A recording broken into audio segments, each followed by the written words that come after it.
रजी sir, railways, RBNL, IRFC जैसे शेयरों पे आपकी राय जानना चाहेंगे, दोनों पे, और रेलवेज पे क्या करें सर? यहाँ पे अब थोड़ी थोड़ी सही, कभी कभी बीच में जो बाइंग आ रही है ये उसी रेंज में फंसा हुआ है, नीचे नहीं टूट रहा है। आरबीएनएल पे और आईआरएफसी दोनों पे आपकी राय? सर बोलते हैं ना, worst is behind us, nothing to lose वाली सिचुएशन पे अब रेलवे आ चुका है। इससे ज्यादा खराब आप क्या करेंगे, सवाल ये उठता है। अब यहां से बेटरमेंट की ओर ही ज्यादा सिचुएशन बनती हुई दिख रही है। बार बार हम एक बात कर रहे हैं, बस गवर्नमेंट का अनाउंसमेंट आ जाने दीजिए। जो हम वेट कर रहे हैं, वॉर टाइम से, जब क्रूड के ऑल्टरनेटिव हम ढूंढ रहे थे, तब से हम ये बातें कर रहे हैं, बजट में भी हम ये बातें कर रहे थे। आरबीएनएल की बात कर लेते हैं, जिस तरीके से पोजीशन है, बस इसके लिए इंपॉर्टेंट है 304 रुपए के सप्लाई पॉइंट को क्रॉस करना, फिर आ जाएगा बुलिश ट्रेंड में। जब तक उसके नीचे मेंटेन कर रहा है, एक आपको रेंज बाउंड मूवमेंट देगा। अगर लोअर साइड हम माने 234 रुपए और हायर साइड कहीं ना कहीं कैप हो जाता है 274 रुपए, उसी रेंज में मूव कर रहा है। 302 रुपए के ऊपर मोमेंटम आपको करता हुआ दिखेगा, तो बहुत कंफर्टेबली आपको सबसे पहले 344 और 344 के बाद 390 के लेवल्स दिखाएगा। बहुत नियर टर्म में वेट करें, जो पेशेंस रख सकते हैं वो होल्ड करें। जुपिटर वैगन, कल भी हमने इसकी बात करी थी, अभी अट्रैक्टिव लेवल्स लग रहे हैं, इन लेवल्स पे आप पोजीशन बना सकते हैं। इसके लिए भी आप देखें प्रिसाइसली 302 रुपए का ही लेवल निकल के आ रहा है। 302 लेवल्स को तोड़ेगा 348, और 348 के बाद ये भी 390, बहुत सिमिलर चार्ट बना रहा है। कल भी हमने टीटागढ़ की बात करी थी, आज भी टीटागढ़ की बात कर रहे हैं। थोड़ा सा करेक्शन हो जाने दीजिए, 164 लेवल्स के आसपास आता हुआ दिखे, पोजीशन बना लें। या फिर अगर आपको फोमो होता है तो स्टैगर्ड मैनर में बनाएं, यहां से लेकर 864 तक अपनी रेंज एक सेलेक्ट कर लें। स्टॉप लॉस की जहां बात आती है, 824 के स्टॉप लॉस के साथ पोजीशन रखें। ये ऑलरेडी एक बुल साइड मोमेंटम में है। यहां से 955 के सप्लाई पॉइंट को क्रॉस करने के बाद बहुत कंफर्टेबली आपको 1040 तक के भी लेवल्स दिखा। चलिए ठीक है, ये बात टीटागढ़ को लेके हो रही थी, फाइनली स्क्रीन पे आ गया। 1.5% के आसपास की गिरावट, अभी 903 का लेवल देखने को मिल रहा है। अंबाला मैम, दो शेयर आपके लिए, आइनॉक्स विंड और एनएचपीसी। एनएचपीसी और आइनॉक्स विंड दोनों पे ही आपकी राय पॉजिटिव रही है। एनएचपीसी आज 80 पे पहुंच गया। दोनों पे फटाफट आपकी राय क्या रहेगी? ऑलराइट, एनएचपीसी पहले देख लेते हैं। एनएचपीसी 79, जितना लेट खरीदोगे, जितना लेट एवरेज करोगे, आपके हाथ से मौका जाएगा। With this statement, current price is 79.66, आज भी बाय यहाँ पर कर सकते हैं। आपका स्टॉप लॉस क्लोजिंग बेस पर आपको रखना है 70 रुपए का। टारगेट जो है 90 से 100 के तो है ही, इसके बाद कितना जाएगा वो डिस्कस कर लेंगे, मतलब रिवाइज कर लेंगे इसको, रीअसेसमेंट। बट अभी के लिए तो इसमें बाय किया जा सकता है। हम बात कर रहे थे निफ्टी 24,200 का टारगेट आ गया। दूसरा आपने आइनॉक्स विंड जो कि 91 पर है। Again this is an opportunity to add, अपने महंगे वाले बाय प्राइस को आप सस्ता यहाँ पर एवरेज करके चाहो तो कर सकते हो, ताकि आपको ये मोमेंटम जो बन रहा है यहाँ पर 115 से 125, फिर उसके ऊपर तो आपको मिल सके। तो फिलहाल के लिए एक स्टेटमेंट और एडिशनल, 120 से ऊपर की अगर आपकी बाइंग है तो आज आपका आइनॉक्स विंड 91 के पास में है। थोड़ा ये रिस्की है एज कम्पेयर टू एनएचपीसी, लेकिन रहकर चल जाएगा। तो फिलहाल आप चाहें तो एवरेज कर सकते हैं। You got to maintain your closing basis stop loss at 75, और अगर 80 से लेकर के 82 तक भी आता है तो ऐड करने की हिम्मत रखना। तो ये है आइनॉक्स विंड को लेकर के व्यू, चलेंगे। मैं कन्विंस हूँ, 3 हफ्ते से लगातार ये स्टेटमेंट दे। ठीक है मैम, एक छोटी टिप्पणी 10 सेकंड की। अगर 24,200 के ऊपर हम अभी यहाँ से 1-1.5 घंटे टिकते हैं तो क्या कोई शॉर्ट कवरिंग की उम्मीद करें? हालांकि वीकेंड है, थोड़ा सा मुश्किल है, लेकिन फिर भी क्या टिप्पणी रहेगी आपकी? अच्छा रचित सर बिल्कुल घबराए से लग रहे हैं जी। घबराए से मैं टिप्पणी क्यों सुनना चाह रहा हूँ, मैं टिप्पणी इसलिए सुनना चाह रहा हूँ क्योंकि उसके बाद आज जब ये क्लोजिंग शो होगा ना, उसके बाद जो दर्शकों की टिप्पणी आएगी वो बड़ी इंटरेस्टिंग होने वाली मेरे लिए पढ़ने के लिए, तो मैं इसीलिए बहुत ध्यान से सुनना चाह रहा हूँ। बिल्कुल सर, नोट डाउन कर लीजिए सर। हाँ ये sir, Ambala ma'am. Yes ma'am, Ambala ma'am. ठीक, तो ये जो टफ वाले सिचुएशन वाली चीजें ना मेरे पाले में डाल देते हो, गुड गेम। एनीवेज, आज मैं एक्सपेक्ट कर रही हूँ कि 24,200 निकला है विपुल जी, और जिस प्राइस एक्शन पर ये है, संभावना है कि 24,300 भी हमको दिख सकता है। और अगर आप सिर्फ अगले हफ्ते की प्लानिंग के हिसाब से कुछ कैरी करना चाह रहे हो, नहीं, मंथली एक्सपायरी को ध्यान में रखते हुए नहीं जाओ, लेकिन जुलाई को कैरी ध्यान में रखते हो, कुछ कैरी करना चाहते हो, जा सकते हैं। आपका स्टॉप लॉस स्पॉट चार्ट पर मैं बड़े टारगेट्स दे देती हूँ। शॉर्ट कवरिंग के लिए आपने पूछा, 24,300 लग रहा है, थोड़ा बहुत ऊपर नीचे, बस, इससे ज्यादा नहीं। लेकिन स्टॉप लॉस अगर आपको यहाँ से भी बाय, हम पुराने समय से रेकमेंड करते आ रहे हैं, लेकिन फिर भी अगर आप यहाँ से, क्योंकि मैंने बोला था 24 के ऊपर बुलिश है, तो 200 पॉइंट ऊपर है अभी हम, फिर भी यहाँ से मैं 24,510 जुलाई तक आते हुए देख रही हूँ। अब इसके हिसाब से आप अपनी प्लानिंग कर लीजिए। मतलब अगले महीने के 10 दिन और बचे हुए यहाँ पर आपके 4-5 ट्रेडिंग सेशंस। इसमें 24,500 और फिर 24,750 के भाव हैं जो लग जाएंगे, जिसमें कि आपका स्टॉप लॉस 23,800 का क्लोजिंग बेस मेंटेन करके चलना। मैं बहुत ऑप्टिमिस्टिक हूँ मार्केट को लेकर के, क्योंकि वही बात है जो आप हमेशा बोलते हैं, ग्लास आधा देखें भरा है कि देखें, तो दोनों तरफ से सिचुएशन को फिलहाल प्राइस गिरना नहीं चाह रहा, बिकना नहीं चाह रहा, तो बेच नहीं सकते। चलिए, तो इस वक्त की बड़ी खबर, 583 अंकों से ज्यादा तेजी के साथ सेंसेक्स 70,574 और निफ्टी 24,200 पार।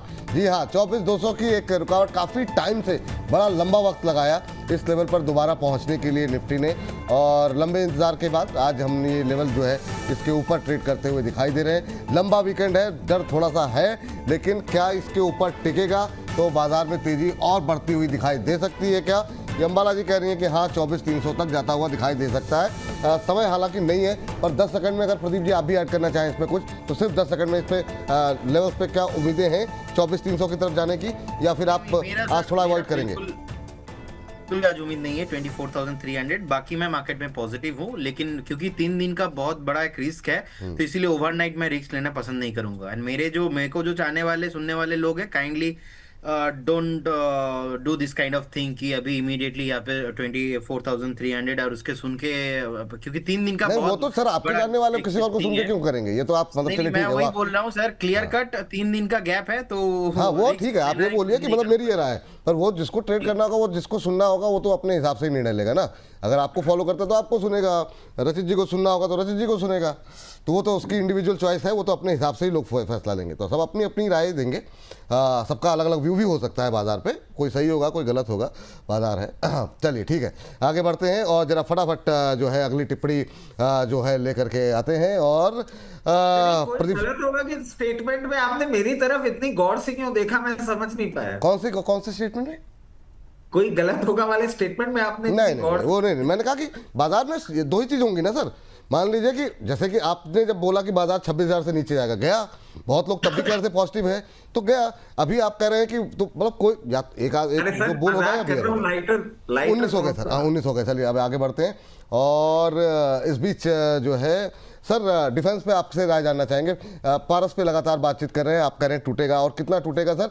और अभी भी क्वेरीज हमारे पास कल भी आई थी, अभी भी आ रही हैं कि क्या सर अभी भी नई खरीदारी कर सकते हैं क्या? और दूसरा अपोलो माइक्रो, इन दोनों पे आपकी राय? प्रदीप सर।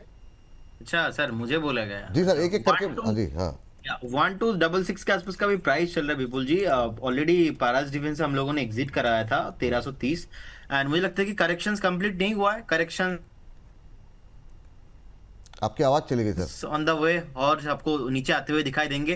और यहाँ पे एटलीस्ट आपको 2-3 महीना कोई यहाँ पे पॉजिटिव व्यू तो नहीं रखना चाहिए, और करेक्शंस यहाँ से भी मैं इजीली 200-300 पॉइंट्स तो मिनिमम एक्सपेक्ट करके चल रहा हूँ, और टाइम करेक्शन भी यहाँ पे होगा, तो इसीलिए इमीडिएट लेवल पे तो यहाँ पे कोई बाइंग व्यू नहीं रहेगा। और एपोलो माइक्रो सिस्टम में भी शॉर्ट टाइम में अच्छा चला है, और एक बार डीप तक मुझे लगता है कि 341-350 तक ये मूव कंटिन्यू होना चाहिए एटलीस्ट। प्रॉफिट बुकिंग तो मैं एक्सपेक्ट कर रहा हूँ, उससे पहले तो यहाँ पे फ्रेश बाय करने का सलाह नहीं रहेगा, उल्टा प्रॉफिट बुक करने के बारे में सोचिए। चलिए ये बात यहाँ पर निकल करके आई है अपोलो माइक्रो पारस डिफेंस को लेकर के। अमित सर जरा ये मेटल में क्या करें सर? ये हिंदुस्तान जिंक और हिंदुस्तान कॉपर दोनों पे जरा लेवल्स बताइए, और कितना डाउन साइड है? बहुत लोग हायर लेवल पे लेकर के बैठे हुए हैं और लगातार गिरावट देख के थोड़े घबराहट में हैं, आपकी राय क्या होगी? विपुल जी, अभी मैंने लास्ट शो ब्रिज जी के साथ किया था, तब मुझे किसी ने कमोडिटी के शो में हिंदुस्तान जिंक के बारे में पूछ लिया था, तब 632 रुपए का भाव चल रहा था। आज 528 का भाव चल रहा है, ये करेक्शन थोड़ा और गहरा सकता है। 511 रुपए उस शो में भी बताया था, अभी 523 रुपए के आसपास आ चुका है। इनफैक्ट अगर कुछ और यानी कमोडिटी मार्केट मेटल में अगर और वीकनेस देखने को मिलती है तो 470 तक की गिरावट पॉसिबल है।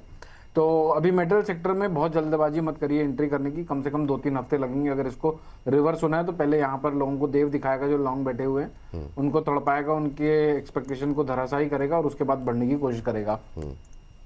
ठीक। और दूसरा सर कॉपर भी है, Hindustan copper relatively I mean अगर हिंदुस्तान जिंक से कंपेयर करें तो ज्यादा बेटर लगता है, लेकिन स्ट्रेंथ ऐसी नहीं है कि यहाँ से रिवर्सल आ जाए। सूनर और लेटर इसको स्टैगर्ड वे में बाय करना स्टार्ट करना चाहिए 480 रुपए से।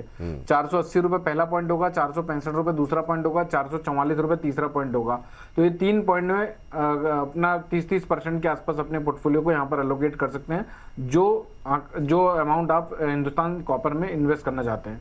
चलिए, ये बात हिंदुस्तान कॉपर, हिंदुस्तान जिंक को लेकर के। अच्छा सर, इन दोनों में क्योंकि जो लोग हिंदुस्तान कॉपर बेटर है। हाँ, हिंदुस्तान कॉपर बेटर है। और दूसरा, अगर होल्ड करें या नहीं, मतलब लॉस में बुक करना कर चाहिए, लें? करना चाहिए, होल्ड करना चाहिए। 525 का और 545 का टारगेट एक्सपेक्ट कर सकते हैं, और जिंक को भी? 445 तक जी। जिंक को भी सर? नहीं, हिंदुस्तान कॉपर को नहीं, मैं कह रहा हूँ जिंक में जो लोग लॉस में है वो क्या एक बार नुकसान बुक करें क्या? क्लैरिटी रहना काफी सवाल रहते हैं जी। नहीं, अभी देखिए डिपेंड करता है उसने किस प्रोस्पेक्ट से बाय किया। अगर लॉन्ग टर्म इन्वेस्टिंग के हिसाब से बाय किया तब तो होल्ड कर सकता है। अगर शॉर्ट टर्म के हिसाब से किया तो एक डेड कैट बाउंस आने की उम्मीद है 555 रुपए तक की। तो 555 के आसपास एग्जिट कर जाइए, 575 के ऊपर निकलता है तो फिर से एंट्री प्लान करिए, वरना वापस से एक बार 500 रुपए के आसपास भाव मिलेगा तो 555 में बेच के 500 में री एंट्री कर सकते हैं। बीडीएल, एसीएमई सोलार, ये दो है सर। रशीद सर आपके लिए बताइए इन दोनों में क्या करें? भारत डायनामिक्स लिमिटेड और एसीएमई सोलार, एक पावर एक डिफेंस, दोनों में आपकी राय क्या होगी? थोड़ा थोड़ा ही सही, पर बीडीएल आगे बढ़ रहा है, पर क्या बढ़ पाएगा? सर मेरे हिसाब से तो बढ़ पाएगा। मतलब दो मार्केट में मेरा व्यू कुछ भी हो, डिफेंस में हमेशा मैं बुलिश रहा हूं और बुलिश रहूंगा। जिस तरीके से बीडीएल पोजीशनड है, कल के डेट में भी हमने जब बात करी थी तो 1460 के लेवल्स आपको पहला टारगेट सुझाया गया था, उसके बाद 1640। मैं समझता हूं अगर जैसा कि मार्केट बिहेव कर रहा है 1460 1440 हो सकता है आज भी आपको देखने को मिल जाए। तो इसमें मैं बुलिश हूं। अगर पोजीशन है तो बिल्कुल आप बना के रखें, अगर नहीं है तो स्टैगर्ड मैनर में बना के रखें। मेरे को डिफेंस और बीडीएल स्पेसिफिकली बहुत अच्छा लग रहा है। एसीएमई सोलर सर कहीं ना कहीं हाई लेवल पे एक सेलिंग प्रेशर हावी होता हुआ दिख रहा है। अगर चार्टिकल पैटर्न्स को हम देखें तो एक डबल टॉप बनाने की कोशिश कर रहा है। उस फॉर्मेट को कंप्लीट करने के लिए 334 लेवल्स तक एक बार ये आपको आता हुआ दिख सकता है। वहां से एक बाउंस बैक मूव और इस बार 356 लेवल्स के ऊपर जाता है तो 374 लेवल्स तक जाता हुआ दिख सकता है। बट बहुत कुछ एक्साइटिंग नहीं होता हुआ दिख रहा है। तो अगर ट्रेड करना ही है तो करिएगा, अदरवाइज यू कैन स्टे। चलिए ठीक। अंबाला मैम, वेदांता पावर और खाली वेदांता मेटल को लेकर भी बात हुई है, तो दोनों पे आपकी बहुत संक्षिप्त टिप्पणी मैम। समय बिल्कुल बहुत तेजी से बीत रहा है जी। ऑलराइट, पहले वेदांता पर बात कर लेते हैं। खाली वेदांता 275 पर है। विपुल जी, एक जस्ट 1 सेकेंड, स्टॉप लॉस 270 का बचा हुआ है। आज बाय मत करो, मंडे देखते हैं कि स्टॉप लॉस के नीचे मिल रहा है कि ऊपर मिल रहा है। मैंने इसको बाय करवाया है आप लोगों को 2 बार, एक बार टारगेट मिला, एक बार स्टॉप लॉस अभी हमको मिल जाएगा लग रहा है। तो आज बाय नहीं करते, मंडे या ट्यूसडे पे इसने दोबारा कहां पर बाय खरीदना है उसके साथ हम लोग इसको दोबारा रिव्यू कर लेंगे। फिलहाल अगर आज 270 का स्टॉप लॉस टूट जाए तो प्लीज छोड़ दीजिएगा पोजीशन, क्योंकि मंडे कहां खरीदना वो डिस्कस कर लेंगे। मैं खुद से बता दूंगी आपको, तो आप परेशान ना हो। तो फिलहाल जिनके पास है वो होल्ड करिए with given stop loss at 270। Vedanta पार 43 पर इसको बाय करके जा सकते हैं। अगर आप अच्छे टारगेट्स के एक्सपेक्टेशन में होल्ड करना चाहते हैं 6 महीने से कम साल भर, वैसे 2 साल रखना चाहिए। रही बात 43 पर बाय कर सकते हैं क्या? Yes, you got to maintain trading stop, you got to maintain your stop loss at closing base 37, 37.5 रुपए का क्लोजिंग बेस स्टॉप लॉस रखिएगा। और यहाँ से आपके लिए जो टारगेट होंगे 50 देन 60, उसके बाद भी वो देख लेंगे, बाद में डिस्कस कर लेंगे। बट अभी के लिए करंट प्राइस बाय कर सकते हैं। अभी बाय कर सकते हैं। वेदांता पावर को लेके ये राय निकल के आई है। अदानी पावर और जीआरएससी, ये हम जानना चाहेंगे प्रदीप सर से। प्रदीप सर, एक डिफेंस एक पावर, देखिए जरा पावर पे, अदानी पावर पे आपसे पहले भी बात हुई है, अभी 230-31 के आसपास कैसा लग रहा है आपको? अदानी पावर विपुल जी लॉन्ग टर्म में कोई प्रॉब्लम नहीं दिखता है। 280 290 ऑन द वे, बाकी अभी एंट्री नहीं बनेगा। मैं एंट्री एक बार करना पसंद करूंगा 207 205 से लेके 200 के आसपास, 200 के लेवल पे। इस लेवल पे मुझे फ्रेश बाय करना है। बाकी जिनके पास एग्जिस्टिंग पोजीशन है for the at least 6-7 month time अगर है आपके पास, 280 90 ऑन द वे बने रहने का सलाह होगा। कोई प्रॉब्लम नहीं दिखता है इसमें। और एक स्टॉक बताया जीआरएससी, राइट? जी ओके, जीआरएससी विपुल जी, इसमें भी एक छोटा सा प्रॉफिट बुकिंग, हेल्दी करेक्शन ही बोलेंगे, ऑलमोस्ट करेंट जोन से 120 से 150 पॉइंट के आसपास देख रहा हूँ, लेकिन अभी बेचने का टाइम नहीं है, बने रहना चाहिए। मुझे लगता है कि स्टॉक आपको 3000 एंड ऊपर भी प्राइस आते हुए दिखाई देंगे। टाइम लगेगा इसमें, लेकिन बने रहने का सलाह होगा, कोई प्रॉब्लम नहीं है। ये बात यहाँ पर निकल के आई है। कुछ एक कह रही मैम? अपडेट हाँ एक अपडेट हाँ कल आईसीआईएल इंडो काउंट 425 के भाव जी। पर दिया था, 435 चल रहा है। अभी भी इसमें अपसाइड मूवमेंट, अभी कल दिया था एक, आज बोला था ना कि आज या कल में आ जाएगा, तो आज वो दिन नहीं लग रहा है कि 470 अगर नहीं आता है तो जो भी आपको प्रॉफिट यहाँ पर मिल रहा है, जिन्होंने बीटीएसटी काइंड ऑफ लिया था, वो चाहे तो यहाँ पर अपने 10 रुपए 12 रुपए जो भी मिल रहा है निकल सकते हैं, लेकिन स्विंग में अभी भी मजबूत है। तो आईसीआईएल आप कैरी कर सकते हैं अगर ऑलरेडी बाय है, और अगर आपने सिर्फ 2 दिन के व्यू पर खरीदा था तो 435 चल रहा है, you are getting 10 to 12 rupees book it. चलिए, डिस्क्लोजर मैम आपका। हाँ यस, तो जितने भी स्टॉक्स पर अभी हमने बातचीत की है, रिकमेंडेशन दी है, उनमें से कोई भी ऐसा स्टॉक नहीं है जिसमें मेरी कोई पर्सनल होल्डिंग्स है। मेंबर्स के पास सेम पैटर्न पर सेम व्यू के साथ में स्टॉक्स दिए हो सकते हैं। स्मॉल हमारे जो मॉडल पोर्टफोलियोज है, हो सकते हैं कि कोई स्टॉक वहां पर भी हो। सो ट्रेडिंग एंड इन्वेस्टमेंट दोनों ही सब्जेक्ट टू मार्केट रिस्क को समझते हुए मैनेज करते हुए काम करिएगा। चलिए। Thank you so much. बहुत बहुत शुक्रिया, बहुत बहुत धन्यवाद आपका आज की चर्चा में जुड़ने के लिए।